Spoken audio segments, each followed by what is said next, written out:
আসসালামু আলাইকুম everyone, welcome back to my channel. আর চলে এসেছি আরও একটি নতুন রেসিপি নিয়ে। আশা করছি আমার আজকের রেসিপিটাও আপনাদের কাছে ভালো লাগবে। আমার আজকের রেসিপি হচ্ছে সিম আলু দিয়ে আমি লাউ শাক ভাজি করব। খুবই সহজ একটি রেসিপি, খেতে খুবই মজার। মূল রেসিপিতে চলে এসেছি। একটি হাঁড়িতে আমি নিয়েছি এখানে লাউ শাক 1 আটি পরিমাণে, ভালো করে ধুয়ে নিয়েছি। আর সিম দিয়েছি এখানে আমি 200 গ্রাম মতো বিচিওয়ালা সিম। একটি আলু দিয়েছি বড় সাইজের, একটি পেঁয়াজ কুচি করে দিয়েছি, আর 10-12টা কাঁচামরিচ দিয়ে দিয়েছি ফালি করে। এখন ঢেকে দিব। 3-4 মিনিট ঢেকে দিয়েছি। দেখতেই পাচ্ছেন কতটা কমে এসেছে শাক। এখন আমি একটু নেড়ে দিব, এভাবে উপর নিচ করে দিব শাকগুলোকে, যাতে করে সুন্দরভাবে সেদ্ধ হয়ে যায় সব কিছু।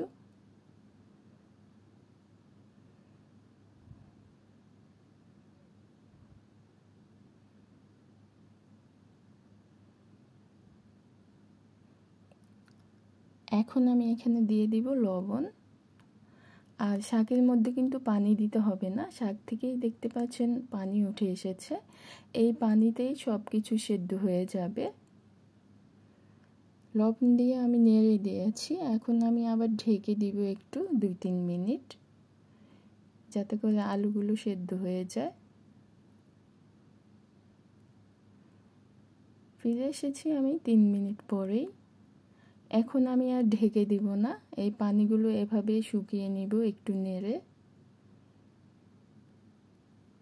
পানিগুলো প্রায় শুকিয়ে এসেছে।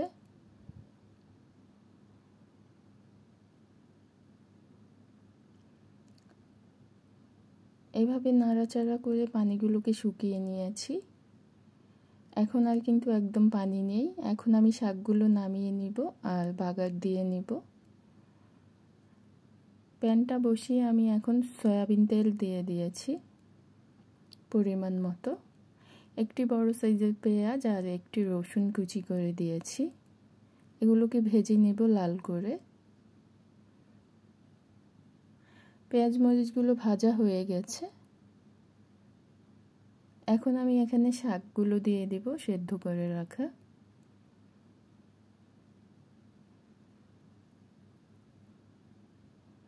এখন নেড়ে চেড়ে মিক্স করে দিব।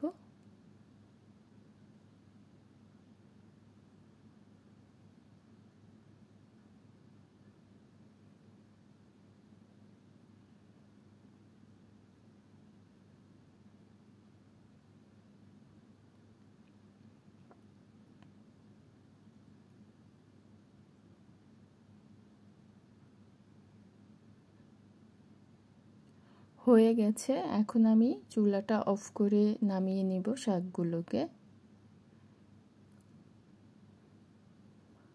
আশা করছি আমার আজকের এই রেসিপিটা আপনাদের কাছে ভালো লেগেছে। ভালো লেগে থাকলে প্লিজ একটি লাইক দিয়ে দিবেন।